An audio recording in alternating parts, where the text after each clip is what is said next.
A Bíblia Nossa de Cada Dia está começando agora e você é muito bem-vindo para nós meditarmos em mais um capítulo da Palavra do Senhor. Hoje é dia do Salmo 108 e se você é novo por aqui, saiba que nesse canal funciona assim. Todos os dias nós meditamos em um capítulo da Palavra do Senhor. E agora nós estamos no livro de Salmos. Acabamos de começar o 5º livro do Saltério, porque o livro de Salmos é dividido em 5 livros. E se você não entendeu nada do que eu estou falando, começa lá no Salmo 1, vem comigo desde o princípio. Mas já que você está aqui, fica por aqui hoje, ok? E olha, eu vou falar para vocês que eu estou com a impressão de que é igual o dia que antecede prova. Sabe quando era o dia que antecede a prova e geralmente a professora dava revisão? Eu estou exatamente com essa sensação e vocês vão entender por quê. O Salmo 108, que é um salmo de Davi, na verdade, ele é uma repetição, praticamente palavra a palavra, de 2 outros salmos. Então, do versículo 1 até o versículo 5 do Salmo 108, você consegue encontrá-lo de uma maneira muito parecida, trocando uma palavra ou outra, no Salmo 57, do verso 7 ao verso 11. E do Salmo 108, do verso 6 até o 13, ou seja, todo o outro restante do Salmo, você encontra ele muito parecido lá no Salmo 60, do versículo 5 até o versículo 12. Então, olha, quase que eu falo para vocês, pessoal, abram o livro, vamos revisar a matéria da semana passada, do mês passado.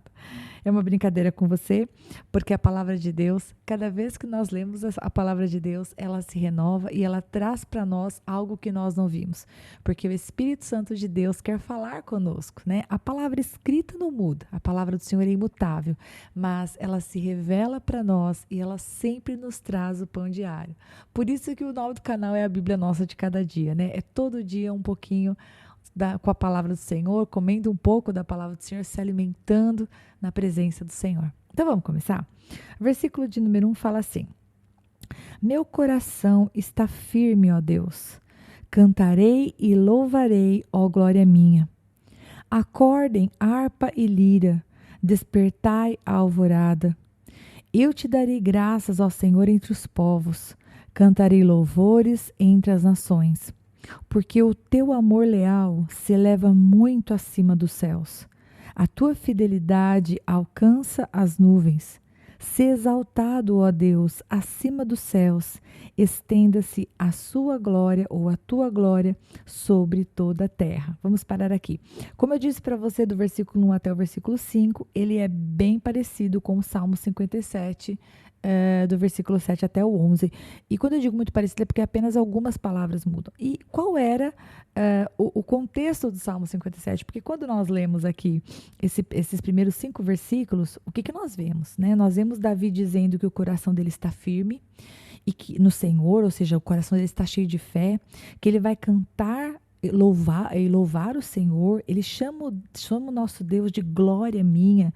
Ele fala para tocar com harpa, para tocar com lira, né? E ele fala que vai dar graças ao Senhor diante das pessoas. Ele vai testemunhar a fidelidade ou a misericórdia do Senhor, como diz a versão revista atualizada no versículo 4, né? Você vê amor leal aqui na NVI, mas a revista atualizada aparece a palavra misericórdia.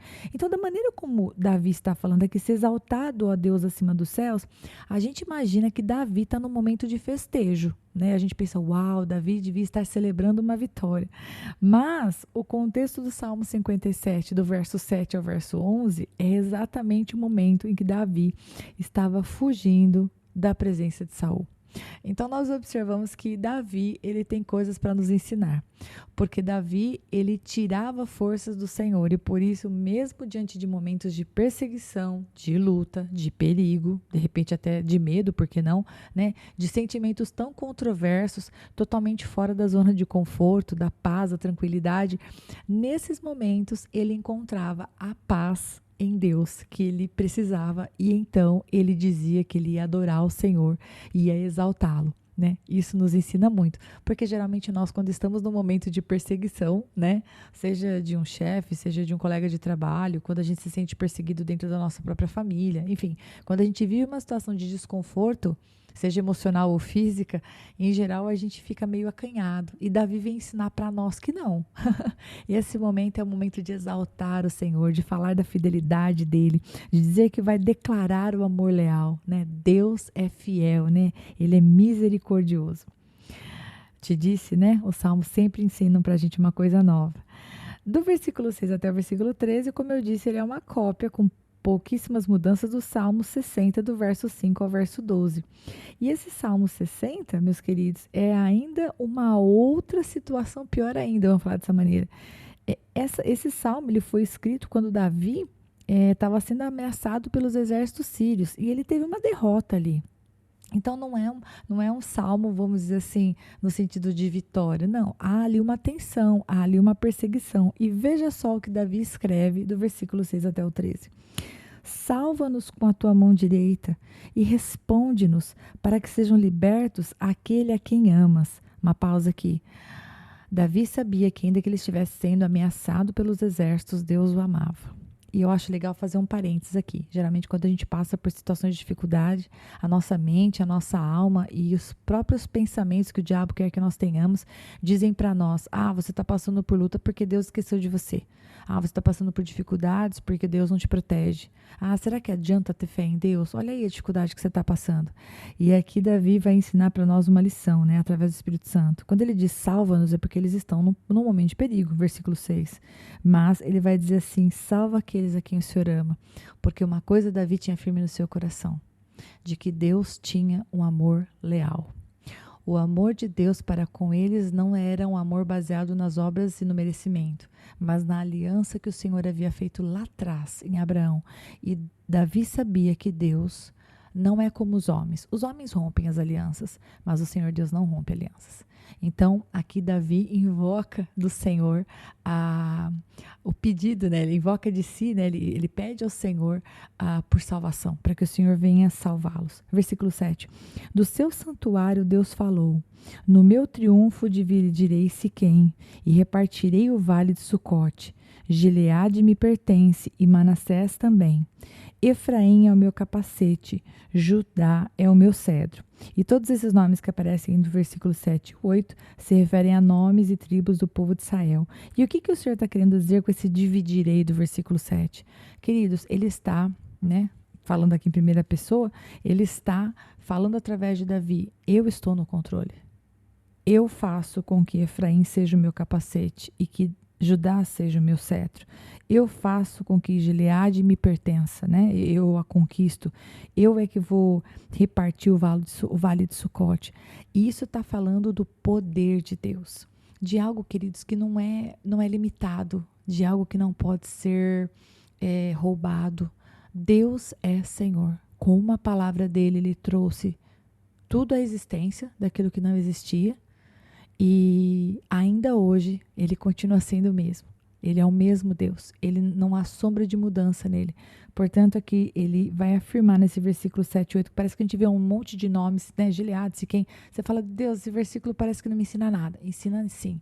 Ensina que Deus é soberano e que ele é dono dos povos, ele é dono das regiões, ele é dono das cidades, ele é o dono. Continuando. Versículo 9.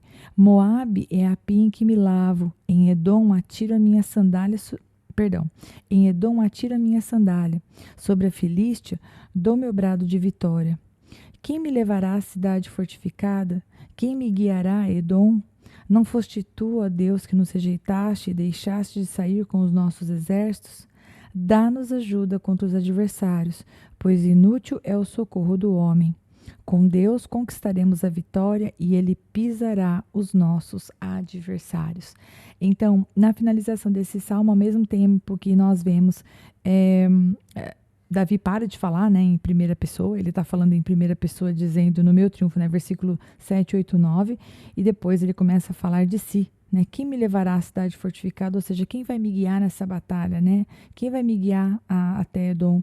E aí ele fala, não foste tu, ó Deus, que nos rejeitaste? Então Davi vai dizer, Senhor, nós sabemos que as nossas derrotas não vêm da nossa força, mas vêm do nosso afastamento de ti. Porque todas as vezes que o povo se afastava do Senhor, a derrota, a desgraça, as lutas vinham sobre o povo. né? Você vê que toda a história do povo é uma história que parece até repetitiva, porque quando eles se aproximam de Deus, eles têm vitória. Aí eles se afastam, vem a luta, vem o inimigo, eles são roubados, eles são estraçalhados, eles perdem a batalha, aí eles se voltam para Deus em arrependimento, aí Deus os perdoa, e Deus vai lá e salva e resgata, e depois eles se afastam de Deus de novo. Então, aqui Davi vai dizer, não foste tu que nos rejeitaste? Não porque o Senhor foi maldoso e disse, sofram. Não, o povo afastou-se do Senhor primeiro. E aí Davi clama, né? Ajuda-nos, versículo 12, dá-nos ajuda contra os adversários, porque é inútil o socorro do homem. E você pensa, mas Rita, ele era o rei, como é que ele pode dizer que o socorro dos exércitos é inútil?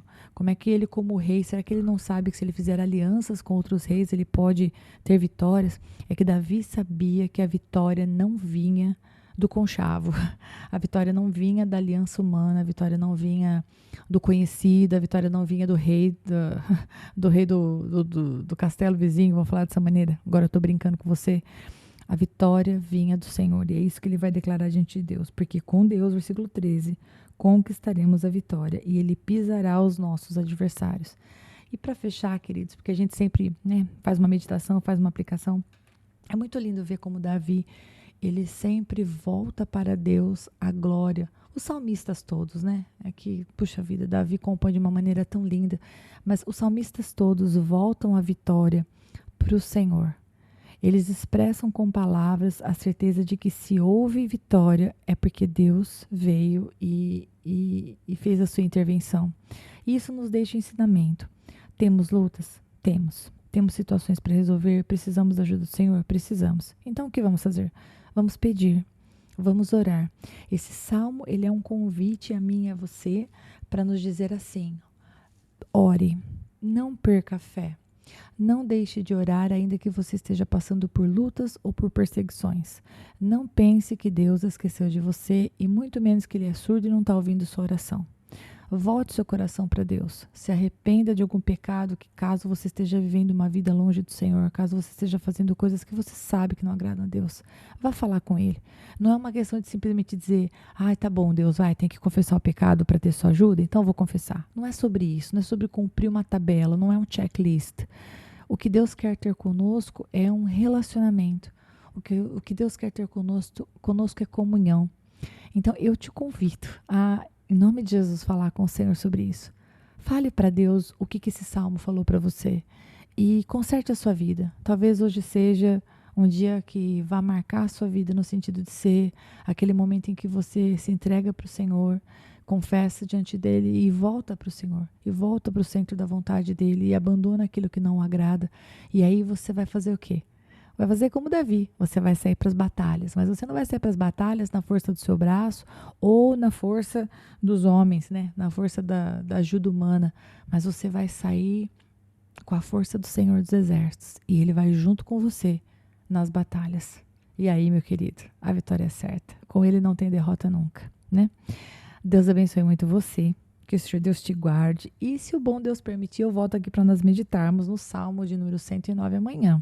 O que você vai fazer com esse podcast? Óbvio que você vai mexer esse dedo, você vai curtir, você vai comentar e você vai mandar para alguém, porque você pode abençoar a vida de alguém nesse dia, né? Às vezes as pessoas estão sorrindo para nós, a gente não tem ideia do que elas estão passando. Ela recebe um salmo da sua parte, ela vai falar com Deus. E quando ela vê Deus, o dia dela vai ficar diferente. Amém? Deus te abençoe.